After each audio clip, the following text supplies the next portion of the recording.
Ok, galera do nono ano, continuando a nossa correção, a segunda atividade aí, ela trata sobre a descolonização africana. Aí semana que vem, a atividade que eu mandei para vocês, a gente vai trabalhar a descolonização asiática, certo? Essa atividade aí, ela é referente então a página 73, questão um, 2, 3 e 4, certo? Então, vamos lá. Bom, quando eu digo a palavra descolonização, entenda que é um momento em que os países africanos estão se libertando do domínio europeu, no período neocolonial, que começa sobretudo no século XIX e adentra o século XX.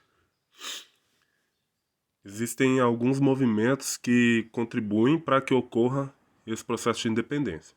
Esses movimentos são conhecidos como movimentos de identidade africana.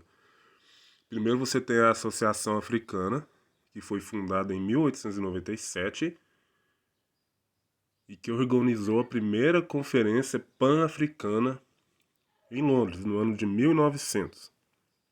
E essa conferência, ela lançou um comunicado que conclamava os líderes europeus a lutar contra o racismo e garantir a soberania das colônias africanas. Depois, no ano de 1919, na cidade de Paris, ocorre o Congresso Pan-Africano, que defendia a emancipação gradual das colônias, ou seja, que as colônias africanas conquistassem sua independência aos poucos. Quais os motivos que levaram à crise do colonialismo na África? Primeiro motivo, os movimentos emancipacionistas, como a gente pode ver aqui no slide, que foram movimentos que surgiram nos diversos países africanos para lutar pela independência. Segundo, a crise econômica europeia. Após a Segunda Guerra Mundial, os países europeus eles começaram a enfrentar problema econômico, então eles não conseguiram manter as suas colônias africanas. Terceiro, consciência anticolonialista e antiimperialista. Nos próprios países africanos, os habitantes começaram a lutar contra essa exploração.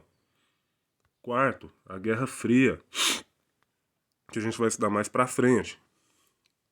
Quinto, a criação da ONU. Vocês fizeram atividade alguns dias atrás. A Organização das Nações Unidas foi criada após a Segunda Guerra Mundial e um dos objetivos dela é manter a paz no mundo. Então ela começou a lutar para que ocorresse a independência desses países. E por último, a Conferência de Bandung.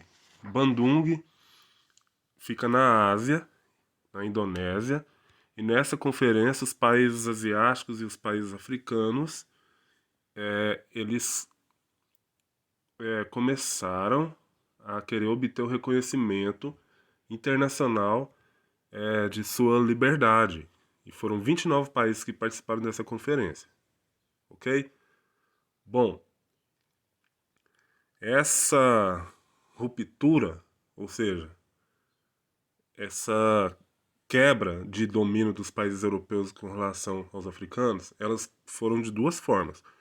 Ocorreram a ruptura pacífica, ou seja, muitos países africanos conquistaram a sua independência pacificamente, e outros, entretanto, tiveram que fazer guerra para conseguir a sua liberdade, certo? Esse mapa aqui mostra a África em 1924, quando ainda muitos países não haviam conquistado sua independência. Ele está no seu livro, ele está lá na página 169. E aí você vê na legenda os países que dominavam as diversas regiões que a gente vê no mapa aí, ó. Se a gente for parar para pensar, a Grã-Bretanha e a França eram os países que tinham mais domínios africanos, certo? E esse mapa aqui, ele já mostra os países que foram conquistando sua independência. A legenda mostra aí o ano e as regiões e os países que foram conquistando sua independência no decorrer do século XX, ok? Bom, pergunta 1, resposta da letra A. Tá aqui. A pergunta era a seguinte: sobre o pan-africanismo, responda. Qual a origem do movimento? Ele começou com o fim da Primeira Guerra Mundial, na qual combatentes negros estadunidenses de diferentes países da África lutaram lado a lado nos conflitos. Essa experiência provocou reflexões sobre a origem comum dessas pessoas, estimulando o Du Bois e o Diagne a organizar em 1919, em Paris, na França, o primeiro Congresso Africano. Então foi assim que surgiu o pan-africanismo, a União dos Povos Africanos. Letra B. Quais eram os principais objetivos desse congresso? O retorno de descendentes de africanos à África, a emancipação, ou seja, a independência gradual das colônias, e a ampliação dos direitos civis dos negros estadunidenses. A número 2 perguntava: que outro movimento ligado à comunidade africana surgiu na década de 30? Foi o movimento de negritude. Em 1934, um martinicano, Aimé Césaire, e o senegalês Leopoldo Sédar Senghor esperavam que os negros que se dispersaram pelo mundo em virtude de séculos de tráfico negreiro tomassem consciência dos valores que tinham em comum e do sentido de unidade existente entre eles. Mais um movimento aqui que buscava a união dos povos africanos em bem comum, ou seja, a liberdade desses mesmos povos. A resposta 3, a pergunta é: por que a situação da Europa após a Segunda Guerra Mundial e o início da Guerra Fria, mesmo sendo importantes, não podem ser considerados fatores decisivos para a conquista das independências da África? Tá aqui a resposta.